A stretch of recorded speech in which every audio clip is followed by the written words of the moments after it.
ಬೆಂಗಳೂರಿನ ಕೆನರಾ ಬ್ಯಾಂಕ್ ಶಾಖೆಯಲ್ಲಿ ಭಾರಿ ವಂಚನೆ ನಡೆದಿದ್ದು ನಗರ ವಾಸಿಗಳಲ್ಲಿ ಆತಂಕವನ್ನ ಸೃಷ್ಟಿಸಿದೆ. ಬ್ಯಾಂಕ್ನ ಹಿರಿಯ ಮ್ಯಾನೇಜರ್ ವಿರುದ್ಧವೇ ನಕಲಿ ಗೋಲ್ಡ್ ಲೋನ್ಗಳನ್ನು ಸೃಷ್ಟಿಸಿದ ಆರೋಪ ಕೇಳಿಬಂದಿದ್ದು, ಮಲ್ಲೇಶ್ವರಂ ಪೊಲೀಸ್ ಠಾಣೆಯಲ್ಲಿ ಎಫ್ಐಆರ್ ದಾಖಲಾಗಿದೆ.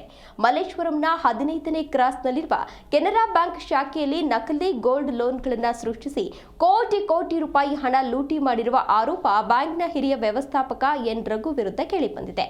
2025ರ ಅಕ್ಟೋಬರ್ 4ರಿಂದ ಡಿಸೆಂಬರ್ 9ರವರೆಗೆ ಒಟ್ಟು 41 ಗ್ರಾಹಕರ ಖಾತೆಗಳಲ್ಲಿ ಚಿನ್ನವೇ ಇರದೆ ನಕಲಿ ಗೋಲ್ಡ್ ಲೋನ್ಗಳನ್ನು ಓಪನ್ ಮಾಡಿ ಸುಮಾರು 3.11 ಕೋಟಿ ಅಂದರೆ 3,11,00,000 ರೂಪಾಯಿ ಹಣವನ್ನು ದುರುಪಯೋಗ ಪಡಿಸಿಕೊಂಡಿದ್ದಾರೆ ಎನ್ನಲಾಗಿದೆ.